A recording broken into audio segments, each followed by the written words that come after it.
Ah là là, le fameux PC qui fait un bruit d'enfer avec son ventilateur pété. Vous savez, j'adore, je continue d'apprécier ce genre de PC. Mais là, le fait est que ça fait une semaine et demie et je commence à un petit peu en avoir marre. Donc, je vais arrêter cette blague ici, d'ailleurs blague vraiment nulle à chier du 1er avril. Mais enfin bref, salut à toutes et à tous, j'espère que vous allez bien. Aujourd'hui, c'est une vidéo où on va porter assistance à Daniel ici présent. Oui, alors je donne des noms à mes machines. Donc l'autre c'était Roger 8, là c'est... Enfin bref, je leur donne des noms. En gros, lui c'est le 8ème de la famille, lui c'est le je sais plus combien, le 11ème je crois. Attendez, 9, 10... Ouais non, c'est Rodolphe 10, on va l'appeler comme ça. Donc, vous connaissez très certainement cette machine, je pense, puisque j'en ai déjà fait une vidéo qui vous explique comment j'upgrade mon PC en mettant un SSD digne de ce nom et de la RAM en quantité. Et là, aujourd'hui, on va procéder non pas à une upgrade, mais à une réparation. Pourquoi ? Parce que, alors je suppose que vous ne l'entendez pas vraiment, parce que j'ai, disons, réussi à masquer le problème avec un astucieux, une astuce vraiment genre de radin. Ce PC a un ventilateur pété. Donc, c'est-à-dire que quand le PC tourne, le ventilateur tourne, le ventilateur racasse. Quel ventilateur particulier ? Le ventilateur du GPU. C'est ironiquement celui qui techniquement a le moins de charge à chauffer, parce que j'ai remarqué que dans ce PC, il y a le processeur qui a tendance à chauffer plus que la carte graphique. Ah, sympa le PC. Je pense qu'il y a également de la pâte thermique morte là-dedans. Problème, j'ai pas de pâte thermique à remplacer, et le seul truc avec lequel je pourrais remplacer, c'est potentiellement de la mayonnaise. Le premier temps que je n'ai pas spécialement envie de faire ça sur un PC portable, étant donné que il n'y a pas d'IHS sur les composants et que j'ai déjà essayé de foutre de la mayonnaise dans un PC. D'ailleurs, le PC qui est derrière là, que vous voyez juste ici, tourne à la mayonnaise depuis 3 ans je crois, et ça marche hein, mais c'est dégueulasse. Donc pour remplacer ce ventilateur, j'ai reçu un petit colis que une personne, une humble charitable m'a acheté, parce que j'ai pas de thune, donc il me fallait bien s'il vous plaît, donnez de l'argent. Bon bref, une personne charitable a acheté un ventilateur, et donc voilà, avec l'énorme carton que j'ai reçu, et voici la pièce maîtresse. Donc voilà, c'est le ventilateur hein, tout simplement. C'est une pièce, semble-t-il, originale. Hein. J'ai mis quand même un point d'honneur à faire en sorte que la pièce soit une pièce originale. Bien évidemment, j'espère que c'est une pièce originale. Donc là, c'est un ventilateur qui a été spécifiquement fait pour le modèle avec une carte graphique 1050. Hein. Pour rappel, cette PC a une GTX 1050 Ti. Hein. Donc faites attention quand même quand vous achetez ce genre de pièce, parce que j'ai remarqué que le ventilateur était différent sur le modèle avec la 1060 pour ce PC en particulier. Donc faites attention si vous achetez un modèle, faites attention à bien prendre avec la configuration que vous avez sur votre machine, parce que des fois il peut y avoir des surprises. Voilà, donc en gros, je peux essayer de déballer la machine. Alors, comment est-ce que je vais couper ça? Alors attends, je vais prendre un cutter. Ah, on va tranquillement, pas déballer autant, mais on va tranquillement découper le scellé, hein, tranquillement, voilà. Donc là on a coupé, on ouvre, et on a, du coup, ici, un ventilateur qui va servir à remplacer l'espèce de tondeuse à gazon que j'ai dans mon PC depuis une semaine et demie. Donc voilà, donc ça c'est le ventilateur, hein, celui-là tourne, miracle. Donc je vais le poser juste ici. D'ailleurs, je vous ai pas parlé de l'astucieuse technique que j'ai trouvé pour faire en sorte que le ventilateur vibre moins et fasse moins peur à mon disque dur. Donc ce que j'ai fait, c'est simple, j'ai pris le logiciel machin Navigator Sense et j'ai foutu le ventilateur quasiment à fond, hein, donc ce qui fait que t'en as un qui est en automatique qui tourne, et t'as l'autre que j'ai forcé à fond la caisse, qui est absolument intense. Mais surtout, déjà, bon alors déjà vous pouvez remarquer à quel point le processeur a un petit problème de chauffe sur cette machine. Il va falloir que je remplace la pâte thermique un jour ou l'autre aussi, parce que là clairement waouh, hein, c'est pas très... Ah non là c'est scandaleux, hein. Un PC en idle qui chauffe à ce point, c'est... Voilà quoi, hein, le processeur lui il a aucun respect de la machine, il chauffe toujours comme un dingue. Lui je vais l'en mettre en automatique, vous allez voir ce que ça va faire lorsque c'est en mode idle et que ça vibre comme sa mère. Voilà, je l'en mets en mode automatique. Là, il va descendre progressivement et il va se remettre à vibrer comme un... Donc là, le PC est plus ou moins à vitesse normale. Donc vous voyez 1851 tours par minute. Donc c'est la vitesse nominale du ventilateur au repos. Donc là, je vais vous mettre un petit enregistrement avec ce magnifique téléphone qui va vous permettre d'enregistrer de manière spectaculaire un petit peu le bruit que fait ce ventilateur. Je me le tais. vous allez voir, c'est infernal.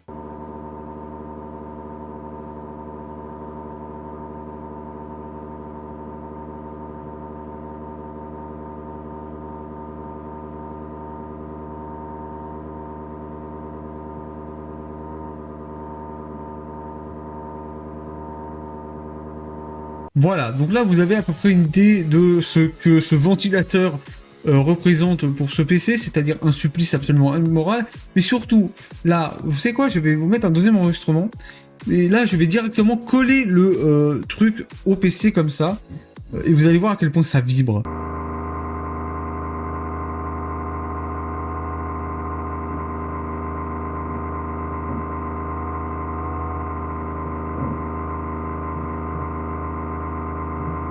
Enfin bref, vous notez quand même que ce n'est pas le bruit digne d'un ventilateur digne de ce nom, ce n'est surtout pas le bruit normal d'un ventilateur, hein, vous notez bien. Ce ventilateur est mort, hein, de toute façon, il est bon à foutre à la poubelle. Alors en fait, la raison pour laquelle ce ventilateur fait ce bruit-là, c'est juste le roulement en fait qui est dead en fait, et juste ça. Parce qu'en fait, un roulement, au départ, ça a quasiment pas de jeu. Et avec le temps, avec l'usure et tout ça, en fait, il y a un petit peu de jeu en plus qui se crée. Et au bout d'un stade, plus il y a de jeu, plus ça fait que le ventilateur, on va dire, on va dire, voilà, il va vibrer sur son axe, et du coup, en fait, quand le ventilateur il tourne, et en fait, il tourne comme ça, et en fait, il est également en train de faire ça, donc il est en train de vibrer comme pas permis, et du coup, c'est ça qui crée la vibration dans la machine, et c'est ça surtout qui fait que ça fait ce bruit caractéristique de ventilateur pété. Enfin bref, donc là, je vais arrêter cette machine, et on va directement la démonter, on va rouvrir le capot à l'intérieur, et démonter cette machine.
Bien, donc après vous avoir épargné ce long démontage qui m'énerve depuis comme toujours, nous pouvons désormais intervenir sur le problème de cette vidéo, c'est-à-dire Daniel. Donc là, comme on peut remarquer, celui-là, il tourne un moment, celui-là, il s'arrête directement. Celui-là, il faut qu'on le démonte. Donc là, ce que je vais faire, c'est que je vais enlever le scotch que j'avais mis l'autre fois, quand j'ai tenté de faire une bidouille pour faire en sorte que le ventilateur arrête de vibrer comme un taré. Bon, résultat, ça a à peine changé des choses. Donc au final, ma bidouille n'a servi pratiquement à rien.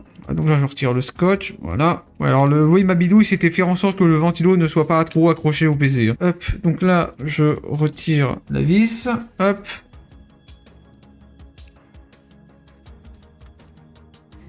Ah oui, là, il y a un bout de scotch qui était là pour éviter que ça tombe. Donc notre ventilo pété qui coince. Je sais pas si vous pouvez bien le voir, mais quand on appuie, on voit bien qu'il y a un roulis quand même. Voilà. Et ça, c'est suffisant pour que le PC grince comme pas possible. Alors que l'autre, là, l'autre, si vous regardez, Il y a quasiment pas de roulement. Bon, l'autre, faudrait que je le démonte pour que vous regardez, mais bon, l'autre aussi commence à avoir un peu de roulement, mais l'autre il grince pas encore, donc ça va. Voilà, donc là, ce que je vais faire, c'est que, alors déjà, vous voyez la différence entre un ventilateur neuf et un ventilateur usé, hein, c'est... Voilà, donc là, c'est un ventilateur neuf. Alors, ce que je vais faire, c'est que, pour pas perdre la vis, je l'avais revissé sur son pas de vis, là, je vais la ressortir. L'autre ventilateur, je le débranche. Et celui-là, on peut le foutre à la poubelle. Déjà, là, quand tu prends comme ça, tu te rends compte à quel point il grince. Et ouais, tu te rends compte tout de suite qu'il y en a un, quand tu le fais tourner, il s'arrête directement. Alors que l'autre, si tu le fais tourner, il continue.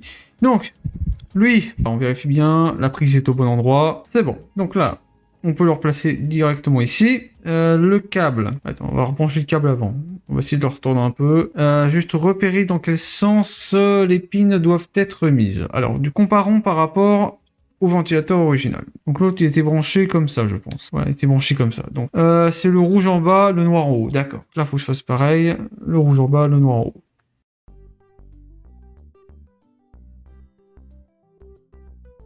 Tac. Ensuite, lui, je le replace comme ça. Très bien. Vis.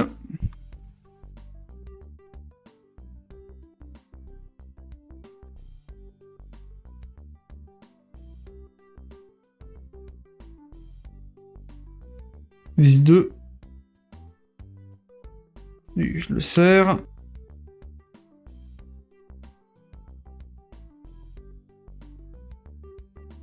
Et je bloque. Bon, on peut inspecter vite fait l'autre radiateur. Bon, alors, lui.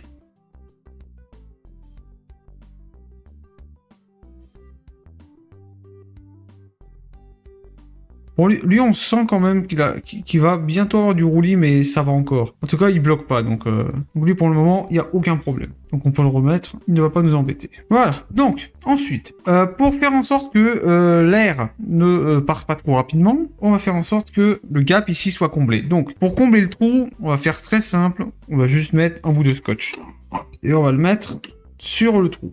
Alors si je fais ça, bien évidemment, c'est pour que la conductivité de l'air ne soit pas interrompue par le trou, parce que bon, avant, il y avait du scotch, hein, ici, c'est un scotch fait volontairement pour les aérations. Donc là, je mets un truc par-dessus, voilà. Bon, pour faire esthétique, ça peut être optionnel, mais j'en mets un deuxième par-dessus les deux cadoducs, comme ça, si jamais il y a un peu d'air entre les deux, il sortira bien par derrière. Voilà. Et ce que je vais faire, c'est que je vais couper l'excédent avec mon cutter, faisant attention à ne pas couper une piste ou faire je ne sais quoi. Et de l'autre côté, faisons attention à ne pas couper les pistes, parce que ce serait fâcheux de, dans le passage, bousiller la carte mère. Et sachant que les composants ici sont soudés, une carte mère, ça coûte pas 20 €, hein. Parce qu'il y a le processeur et tout ça dessus, donc faut tout remplacer et c'est la mort. Bien. Donc notre nouveau ventilateur est installé. Logiquement, il ne devrait plus y avoir de problème de bruit, de racassement intempestif. Je vérifie rapidement s'il n'y a pas de problème avec, je sais pas, genre la poussière ou un truc du genre. Là, il y a un cheveu qui est coincé dans le radiateur. Qu'est-ce qu'il y a d'autre à faire? Je pense qu'il y a tout à remonter maintenant. Donc, on peut replacer... Il y a un truc qu'on peut faire, éventuellement, c'est mettre le PC sur le côté, l'ouvrir et tester si le PC démarre. Donc, ce que je peux faire, c'est faire ça, prendre le PC, le foutre en V, comme ça. Alors là, par contre, ça risque de gêner avec la caméra, donc je vais bouger la caméra. Hop là, je vais relever le PC... Et ce que je vais faire, c'est que je vais tout simplement l'allumer. Voilà, le PC démarre.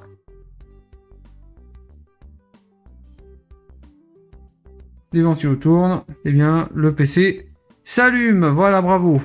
Et jusque-là, il n'y a aucun souci. Par contre, l'écran est dégueulasse. Bien, voilà, le PC démarre, hein, normalement. Alors bon, il n'y a pas le disque dur dedans, donc là, mais voilà, le processeur il est froid, donc... Non, et donc ce que je vais faire, c'est que maintenant que je peux tester que c'est bon, qu'il n'y a pas de problème de court-circuit, je peux tout simplement rééteindre la machine et remettre le capot.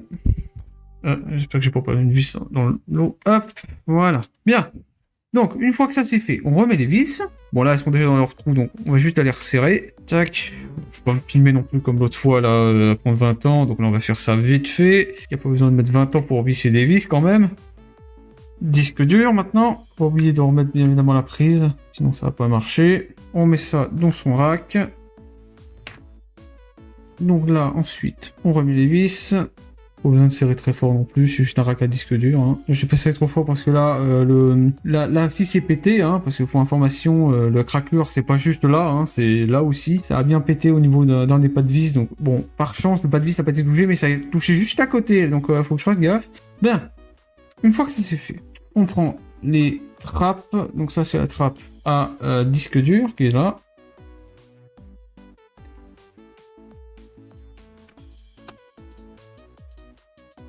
On glisse. Bien. Ensuite, on reprend la trappe avec la rame.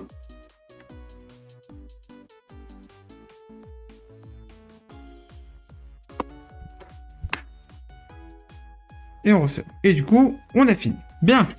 Une fois que ça c'est fait, bah suffit juste de remettre le PC en marche, hein, tout simplement. Donc on va rebrancher clavier souris et tout le tralala. Donc souris. Alors pour économiser un port USB, moi j'ai décidé de brancher la souris sur le port USB-C de la machine. Donc ça me permet d'économiser un port, hein, comme je le dis. Ce qui fait que le clavier, ensuite, qui vient juste après, il est branché juste là, sur le port USB 3.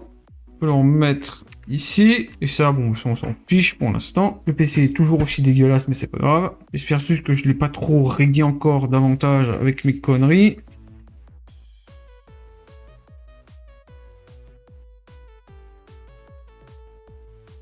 Et on peut allumer. Et là, il n'y a pas un bruit.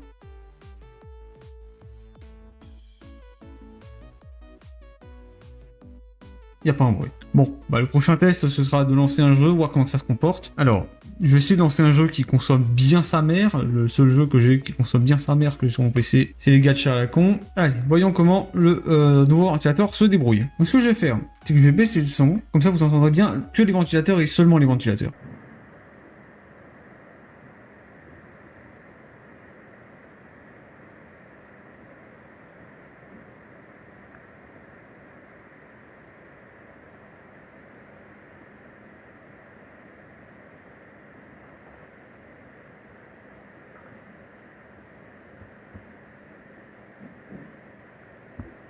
Et on va aller.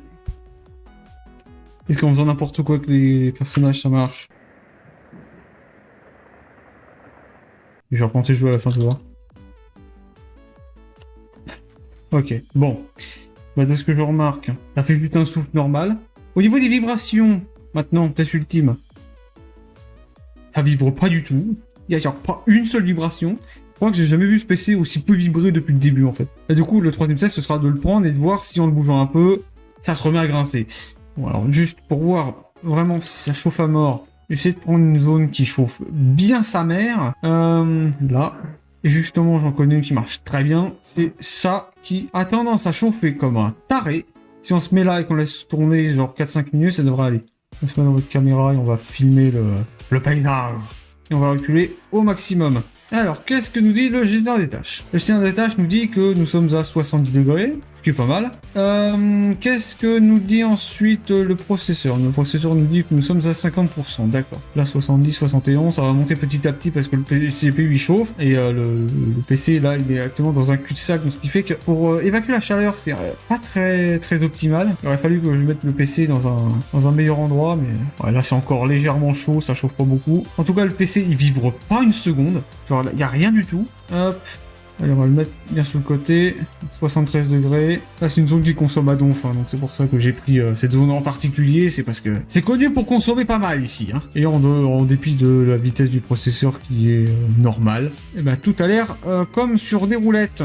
Bien, alors, ce qu'on peut voir du coup avec l'autre programme qui va donner une mesure peut-être un peu plus précise des températures. Bien évidemment, le processeur il chauffe à balle. Le GPU, il tourne pas trop mal, hein, le ventilo. Bon, tu entends quand même, hein, parce que c'est normal, c'est un ventilo, mais genre là, le PC, si tu le touches, contrairement à l'autre, où tu sentais vraiment que ça vibrait, hein, parce que voilà, l'autre, comme je vous l'ai montré, il y a un petit problème de roulis, hein, et d'ailleurs, même si jamais tu essaies de le faire passer, tu vois bien qu'il s'arrête parce qu'il y a un truc qui frotte là-dedans. Il y a un truc qui frotte, donc le roulement est pété. Hein. Enfin bref. Ouais, alors là, bon, je souffle dedans, et je confirme que oui, quand le truc tourne, tu sens quand même que le rotor, il est pas très stable. Hein. Et le processeur, il est graphique, il est à 76 degrés, ce qui est pas mal, hein. Donc si ça se trouve, là, avec le nouveau ventilateur, le truc refroidit mieux, en fait. Parce que 76 degrés, c'est pas mal. Parce que je sais que ici, quand ça montait vers 85. Donc voilà, c'est... Donc si ça se trouve, j'ai réellement amélioré le refroidissement du PC. Mais là, je pense que ça va monter petit à petit. Hein, donc c'est pas quelque chose à prendre comme mesure fiable, hein, évidemment. Mais au moins, c'est pas mal. Non, franchement, tout va bien. Hein. Voilà. Donc... c'est sur ce fond relativement vierge et rempli de cochonneries que je vous dis que ce PC est officiellement réparé. Je n'ai plus à subir ce en permanence pendant 8 jours. Ce ventilateur là, je sais pas ce que je vais en faire. Là, il va partir à la jaille hein, parce que un roulement pété, ça se répare pas facilement et surtout quand t'as pas la pièce de rechange, c'est mission impossible. Donc là, celui-là il va partir à la déchetterie hein, parce que de toute façon, qu'est-ce que je veux en fasse?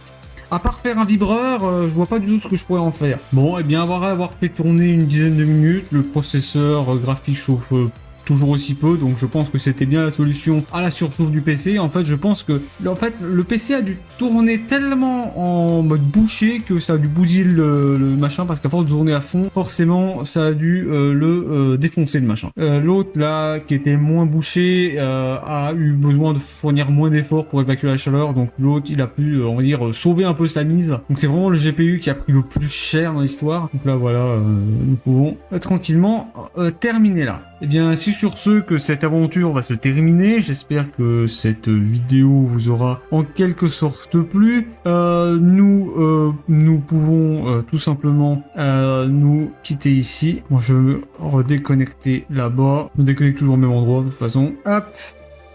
Et voilà. Allez, salut à tous et à la prochaine.